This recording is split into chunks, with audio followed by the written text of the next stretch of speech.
Hello friends, welcome to my YouTube channel let's hotel. आज मैं आपसे शेयर करने जा रहा हूँ शेयर मार्केट के बारे में।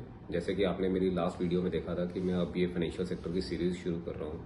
मेरा 20 साल से भी ऊपर का एक्सपीरियंस है फाइनेंशियल मार्केट्स का, और उसमें मैं सबसे इम्पोर्टेंट टॉपिक जो है कि क्या मार्केट्स होती हैं, कैसे वर्क करती है, क्या इसमें इंडाइसिस होते हैं और कैसे आपको इसको रीड करना है, इसके बारे में बेसिकली आज आपको ये डिटेल में बताऊंगा।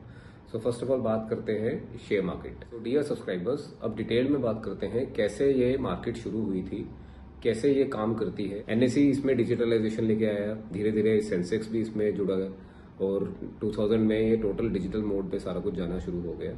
और उसके 2000 में जब ये डिजिटल शुरू हुआ तो डीमैट अकाउंट लॉन्च हुआ। डीमैट अकाउंट से क्या ईज हुआ, जो कि आज आप यूज भी कर रहे हैं डीमैट अकाउंट। तो पहले ये बहुत कम हुआ करता था, फिजिकल मोड पे ही जो ट्रांजैक्शन होती है। उसके बाद जब ये डीमैट लॉन्च हुआ तो डीमैट में आपकी ट्रांजैक्शन सारी डिजिटल मोड पे होनी शुरू हो गई। और आप अपने ही पोर्टल उसमें उस टाइम पर होता था वेबसाइट्स। तो वेबसाइट आईसीसी डायरेक्ट हो गया, जैसे एचडीएफसी सिक्योरिटीज हो गया, ऐसे कई पुराने ब्रोकर्स थे जो आपको ऑर्डर एग्जीक्यूशन में हेल्प करते थे। तो आप वहां पर अपने ही यूजर आईडी पासवर्ड डालकर अपना ऑर्डर एग्जीक्यूट करके आप ऑर्डर एक्सचेंज तक आपका डिजिटली पहुंच जाता था, जिसमें कि आप मैनुअल इंटरवेंशन खत्म हो गई थी, फोन का डिले या आपको ब्रोकर को रीच करने का डिले सब खत्म हो गया था, सब डिजिटलाइजेशन हो गई थी। तो अब आते हैं कि ये एनएसई और बीएसई होता क्या है। तो NSE is national stock exchange, BSE is Bombay stock exchange. तो बॉम्बे स्टॉक एक्सचेंज और नेशनल स्टॉक एक्सचेंज में ये सारे शेयर्स जो भी आईपीओ के थ्रू लिस्ट होते हैं, तो वो आपको यहाँ पर सेकेंडरी मार्केट में ट्रेडिंग के लिए ऑप्शन मिलती है।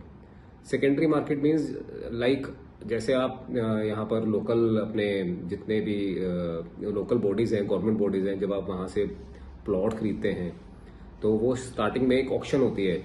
ऑक्शन मतलब कि लॉटरी सिस्टम होता है कि आप उसमें अप्लाई करते हैं, उसके बाद गवर्नमेंट आपका ड्रॉ निकालती है, उसके हिसाब से आपको प्लॉट अलॉट होते हैं। Same is the case with financial markets. जब भी कोई नई कंपनी मार्केट से पैसा उठाना चाहती है तो इसमें वो आईपीओ के थ्रू, आईपीओ एक प्राइमरी मार्केट होता है शेयर मार्केट में, तो इनिशियल पब्लिक ऑफरिंग के थ्रू आपसे सब्सक्रिप्शन मांगती है कंपनीज, और सब्सक्रिप्शन के थ्रू ही आपसे पैसा उठाया जाता है। तो सब्सक्रिप्शन में क्या बेनिफिट कंपनी को मिलता है कि अगर वो बैंक से या किसी फाइनेंशियल इंस्टीट्यूशन से लोन लेगा तो उसको चार्जेस पड़ते हैं, उसको लोन का जो भी है जो इंटरेस्ट एंड ईएमआई वगैरह सब कुछ देना पड़ता है। बट यहाँ पर क्या है, मार्केट में अपनी ब्रांड वैल्यू को दिखाकर वो आपसे पैसा उठाते हैं विदाउट एनी कॉस्ट। और जो जैसे जैसे कंपनी ग्रो करती हैं, रिजल्ट्स डिक्लेयर करती हैं, प्रॉफिट जनरेट करती हैं, उसी हिसाब से आपको भी रिटर्न आनी शुरू होती है शेयर की वैल्यू एप्रिसिएशन में, डिविडेंड्स के रूप में। तो ये इसमें लोग अप्लाई करते हैं। अब जब वो लॉन्च होता है इशू, तो जो भी उसकी करंट वैल्यूएशन होती है उसके हिसाब से एक प्राइस दिया जाता है, जिसमें प्राइस बैंड होता है, जिसको प्राइस बैंड बोलते हैं, और एक मिनिमम लॉट होता है जो जिसमें आपकी मोस्ट ऑफ द केसेस में मिनिमम वैल्यू 14,000 रुपीज या 13,900 से शुरू होती है। एंड इसमें रिटेल कैटेगरी तक आप 2 लाख तक लगा सकते हैं, और एक एचएनए कैटेगरी होती है, उसमें 2 लाख से ऊपर जो भी आप लगाएंगे वो एचएनए कैटेगरी में काउंट होता है। तो सारे की इसमें अलग से कैटेगराइजेशन दी हुई है एक्सचेंज ने। रिटेल कैटेगरी के लिए अलग कैटेगरी, किसी में 25 होता है, किसी में 30% पार्टिसिपेशन होती है, और एचएनए कैटेगरी में अलग से उसमें वेटेज होती है, परसेंटेज अलॉटमेंट होती है। तो जब आप अप्लाई करते हैं तो उसका ड्रॉ निकलता है, और विद इन 1 वीक या 10 डेज के अंदर अंदर आपको, अगर आप ड्रॉ में जीतते हैं तो आपके डीमैट अकाउंट में वो शेयर क्रेडिट हो जाते हैं।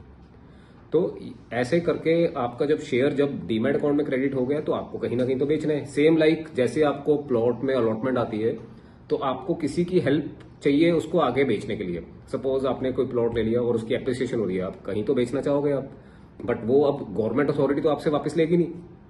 आप जब भी उसको बेचना चाहोगे तो मार्केट में किसको पकड़ते हो आप? प्रॉपर्टी डीलर्स को।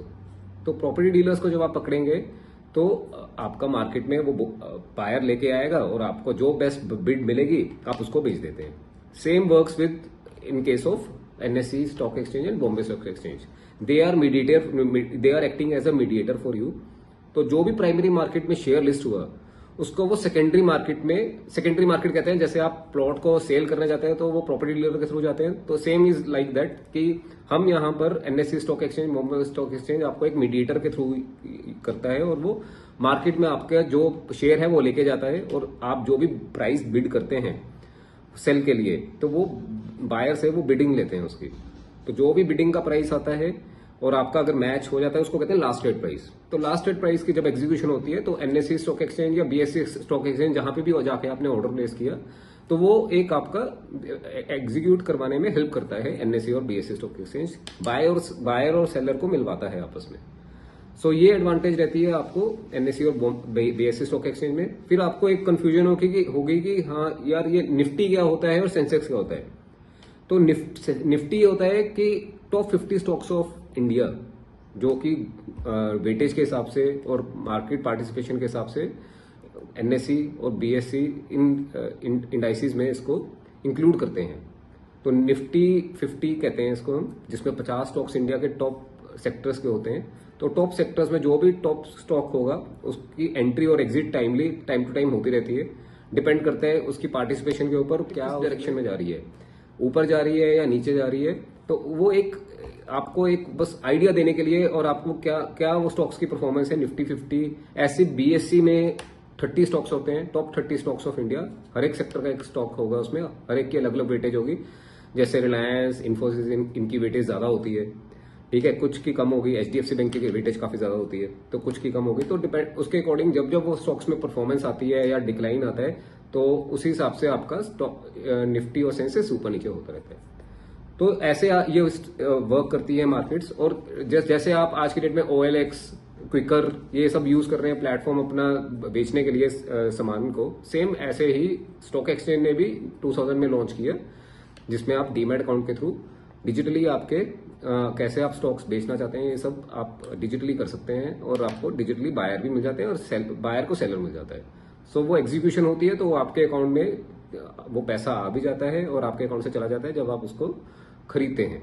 और जब आप बेचेंगे तो दूसरे दिन आपके अकाउंट में क्रेडिट भी हो जाता है। तो ये था अभी तो मोटा मोटा डिटेल्ड, जो मैंने आपको ज्यादा टाइम नहीं लूंगा वीडियो में। तो जो बेसिक था आपको क्या कैसे मार्केट शुरू होती है, क्या उसका बेनिफिट है, कैसे आप उसमें इन्वेस्ट कर सकते हैं और कैसे मार्केट वर्क करती है, अभी ये बेसिक बताया। नेक्स्ट वीडियो में आपको डीमैट अकाउंट क्या होता है, क्या उसमें चार्जेस होते हैं, कैसे वो ऑपरेट होता है, कैसे उसका बैंक और ये 3-in-1 अकाउंट ओपनिंग वर्क करता है, इसके बारे में मैं डिटेल्ड वीडियो बनाऊंगा। So thanks for watching my channel.